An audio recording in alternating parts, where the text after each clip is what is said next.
Hey there, cats and kitties. I am the Blues Man, Johnny Blues, and with this video I want to talk about the CBS Supergirl pilot that was, as of the time of this recording, recently leaked online. And while I'm not somebody who operates a desktop, I'm a strictly mobile user only with all things online, and so I can't torrent or download that kind of thing. I did happen upon this in a streaming fashion online and gave it a watch. I caved to my curiosity because of that 6.5 minute teaser that we got, that first look. You know, it really wowed me, and I was really thinking I'm going to dig this series. Of course, I was left with a couple of qualms and worries by the end of it, but by the end of watching this particular pilot, you know, those qualms and worries were easily allayed, and I just loved it. I am dying to see more of this series. First and foremost, I have to give accolades to Melissa Benoist in the titular Supergirl role. She, much as I thought she would based on that, first look, wholly embodies the geeky sort of office girl Kara Danvers, as well as the duplicitous, more heroic side of Supergirl. She's very much learning the ropes, as we saw in that first look, but she no less carries with her that sort of majestic quality. You can see she is heroic, and I'm going to stop it off there and give anyone who is watching this video a thorough, full-on warning. First of all, don't ask me for links to this because the one that I saw was quickly taken down after I saw it, and I'm not going to go looking for it for anyone else. I mean, you take it upon yourself if you want to see it, or wait the 6 months for it to actually appear on TV and such. But also, this is going to be a spoilerific to the hilt video talking about all the things that I loved that they did, talking about sort of the Kryptonian mythology, the Superman, Supergirl, that whole familial mythology in the comics, how they're adapting it and everything like that, every little nook and cranny that I loved about this pilot I'm going to be discussing in full. So if you do not want to be spoiled at all, I suggest you click off the video right here. Otherwise, you're going to, have everything basically unfolded before you. If you have seen it already, you're just going to be listening to my reactions to things you probably also enjoyed or maybe have issues with. But yeah, getting it out of the way, spoilers, spoilers, spoilers. 5, 4, 3, 2, 1. Let's rock and roll.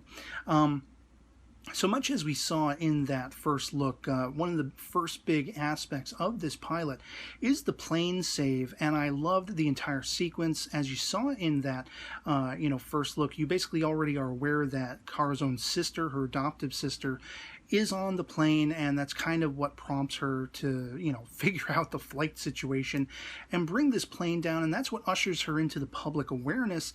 And I loved how all of that was handled, and I thought it was very relatable and familial, that relationship between she and her sister, especially when her sister's like, you can't be doing this. It's very much a big time risk, and there's a great payoff that comes that explains exactly why her sister's thinking along those lines. The stuff with Cat Grant, I thought I would really not like that character, but when I thought about it more, and the more I saw of her in this particular pilot, it really kind of harkened back to the vibe you got from the Daily Planet in the Christopher Reeve movie, and the Perry White of that movie and everything like that, although, of course, he wasn't as pompous necessarily and self-involved as Cat Grant is, but I very much could deal more with the character as we saw her in the pilot when you get to see the whole thing. But I think it's interesting that Cat Grant comes up with the Supergirl name, and basically Kara is skating on thin ice when she tries to get up in her face about that, like, how could you, and all of that stuff that we actually did see in that 6.5 minute first look.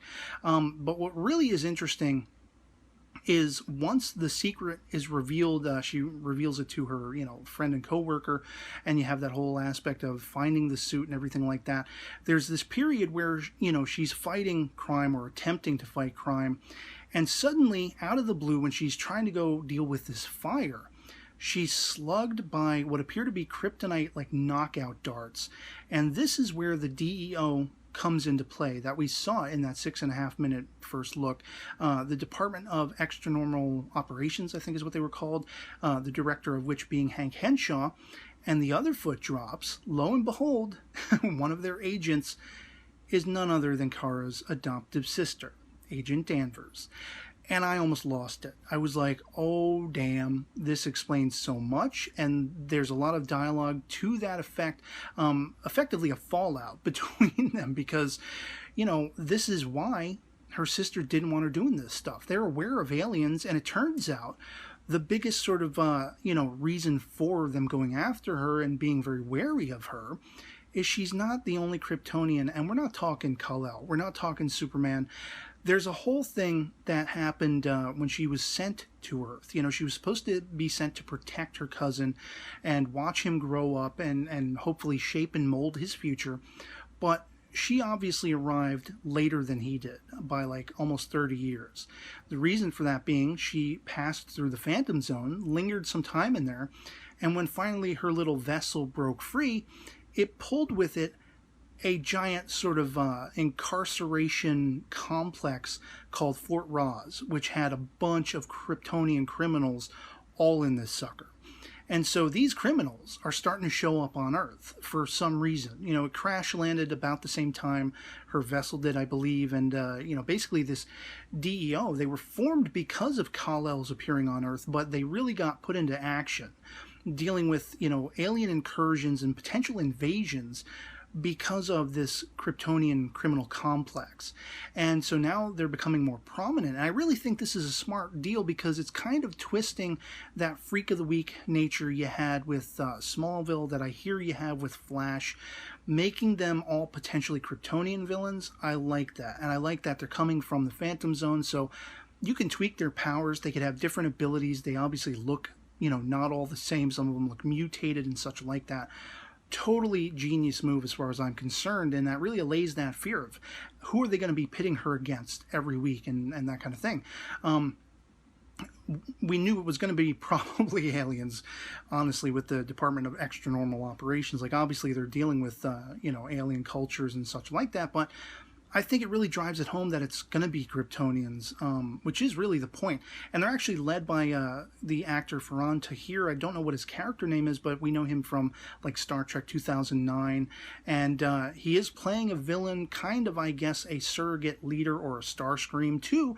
And as yet unseen until the very end, so-called general. And of course, we're all thinking Zod. I'm like, no way. No, they're not going to do Zod. They're not pulling that one out, And I like the way they actually went with it. More on that in a few. Of course, because of the fallout, you basically have Kara losing her stability and calling into question, what am I even doing? Maybe I shouldn't even be doing this.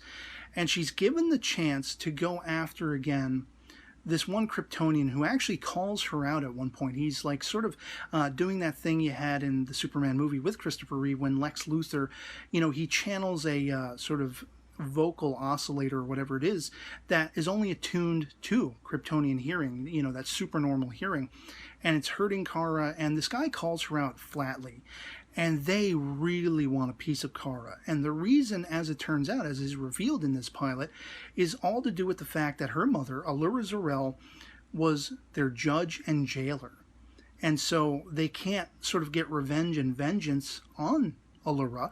Who are they going to go after? But of course, Kara. It is kind of a similar aesthetic to what we had with Zod coming after Kal-El and Man of Steel and everything like that. But I really love, the way they're doing it. And I love, as I say, that twist that I'll be getting to toward the end with who this general is. I really think it's interesting, too, that we have, like, all these different Kryptonian elements, but sort of as precursor, when we talk about Kara's adoptive parents, the Danvers, we get some information about them that I also really like in this pilot. They were basically scientists, kind of like, the Virgil Swan, I think his name was, Christopher Reeve's character, when he appeared on Smallville. He was a scientist who helped Clark, decipher Kryptonian language and everything like that, understand where he came from, all of that business. And essentially that's kind of sort of, where the Danvers fall in. They are said to be scientists who Kal-El went to flesh that stuff out. And that's why he sought them out when his cousin, erupted onto the Earth as a sort of, young teenager and everything. And they raised her, adopted her. That's where her sister comes into play. And I like the interplay, the family dynamic between the sisters, because there's this point where, when basically Kara is down and out and she's not sure what she wants to do. She's really, riding the rails and trying to find a way to encourage herself to come back. She's almost on the point of giving up. You have her sister basically saying, I was the star of the family. I was the smart one. My skills, you know, my IQ and all these things. You come along. And it's so much harder for me because you have these abilities. You're this special alien person, you know, all this kind of stuff. And so we're seeing that both she and her sister have sort of qualms about themselves. And I really love how this also pays off when, you know, Kara is brought back. She is donning the suit again. She is going after the Kryptonian criminal, the first of many. You know, there's this moment where you basically have the sister asking Director Henshaw, was it my sister that, you know, brought me under your attention, that gave me this job? And he has this great line, you know, basically saying, yeah, it was your sister that got you in, but you're the reason why you're still here. And I love that. I love that we're going to have characters that aren't brainless. We're not going to have, you know, sort of dumb characters hanging around the main heroic character. Everybody who knows about her secret is for a good reason. And that was one of my fears as well, watching that, you know, first look. Basically, I was like, I think we got too many people who are in on the joke, you know, so to speak. Jimmy Olsen, actually, it isn't like, you know, Kara reveals herself to him. He already knows because of Superman. He knows, you know, Kal-El and everything like that.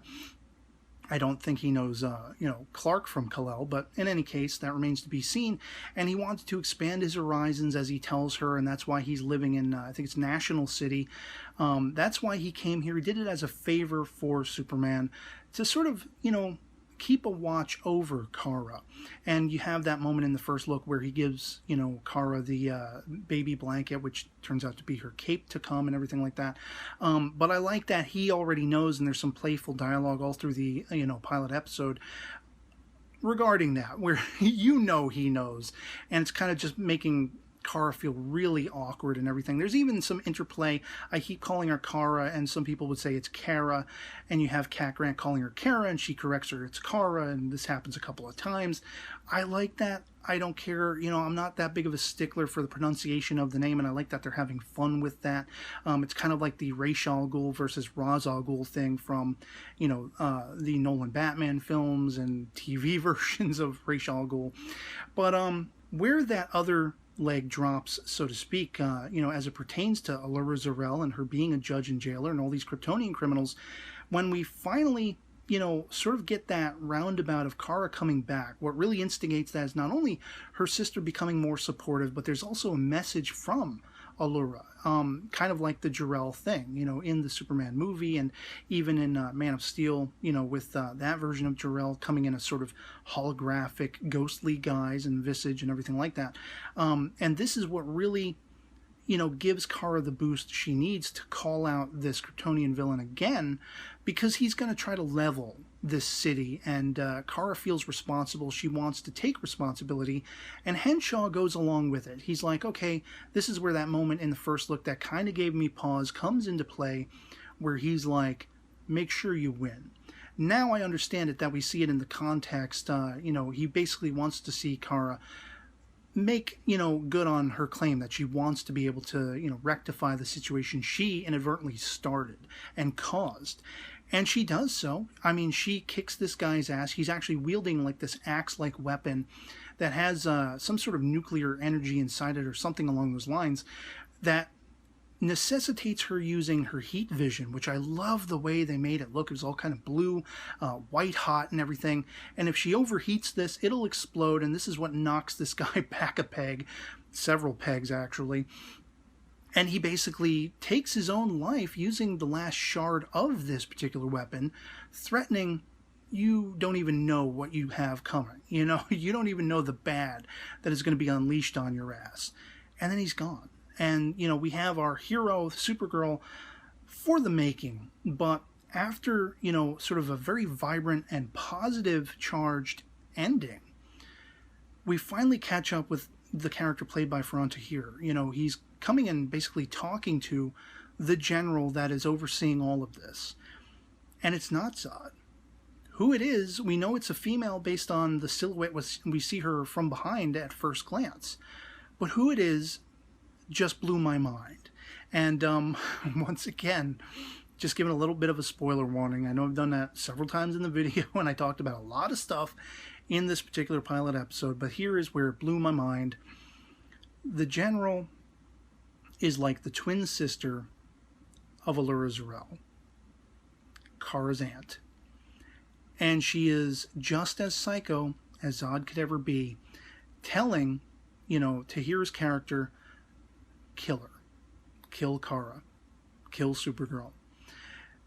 Even my niece, she says, can't be afforded to get in the way of whatever it is, whatever the grand scheme is that they're going to do. Level the world, take it over. Not quite sure, but whoa. I mean, holy crap. So that is everything in a nutshell about this pilot that I loved. I mean, there are a few little things here and there that, you will be able to watch it, and I haven't given every little potential thing away, but all of the bullet points, as I say, the strongest aspects of this pilot, the things that I really loved about it, and one of the biggest qualms I had was, is it going to be too rom-com? Is it going to be too much like Lois and Clark? And it was very much tempered. It was very much, there wasn't an over-emphasis on that. Of course, you're going to have her friend and co-worker who's going to be sort of schmoozing her and everything like that. She does go on a blind date at one point. The guy's a real jerk and everything like that. There is the, I'm going on a date, sis, help me dress up, and the whole thing with the costume. But overall, this pilot from beginning to end was action-packed. It was awesome. It was well-paced. I love everybody cast in this thing, and I am dying to see more. By the end, that's all you can ask for. To be a comic book fan, to be a fan of Superman and all of his various incarnations throughout his history, as well as Supergirl, there have been many incarnations. You have the Matrix version, you had the genuine version, she was killed, she's back, and everything like that. I mean, so much. Vital history for these characters, so many incarnations. This is just going to be another chapter among those, and I really hope that everybody reacts to it the way I did, as positively and as assuring as I have, because this deserves life. This deserves to be on TV. It deserves to have a long life. If this pilot is any indication, and I know those are pretty heavy words, and I'll stand by it. I loved it. I absolutely loved and adored this pilot. Again, I say, everybody in it was awesome. I can't wait, and hopefully we will see more of Helen Slater and Dean Cain as the parents, the Danvers, and learn a little bit more about, the Superman thing. But that was another thing, actually, that I was really worried about. How were they going to deal with Superman? Wouldn't it be awkward to not have him present and to have him only referenced? But they did it very cleverly, and it works for the way they did it. And I feel like from this point on, as long as they don't keep dragging their knees through the mud and referencing him in this way and always reminding us that, he was here before Kara and all this kind of stuff, as long as it isn't something we're constantly having thrown at us, it shouldn't be a problem at all. It should only go from this point on, unless they're going to bring him into the series and have him become like a Young Justice type figure, a mentor to her. Don't reference him again. Keep that very limited, only where you have to, that kind of situation, because this was just awesome on its own. Supergirl stands on her own legs with this pilot, and I friggin' loved every minute of it. So that's all I really have to say about this pilot. Spoilerific, as I said, and but I'd love to hear from you guys in the comments below if you did happen upon it and you agree with me, if you disagree with me. If you haven't watched it and you've somehow still stuck through this entire video, what the hell is wrong with you? First of all. But second of all, what do you think about all these things that I said? Do you like what you're hearing? Does it give you even more apprehension? Let me know. Anything goes in the comments below. Love having the conversation with you guys. And so yeah, that's all I have to say on this. I hope this video finds you well, and I'll catch you all later. Peace.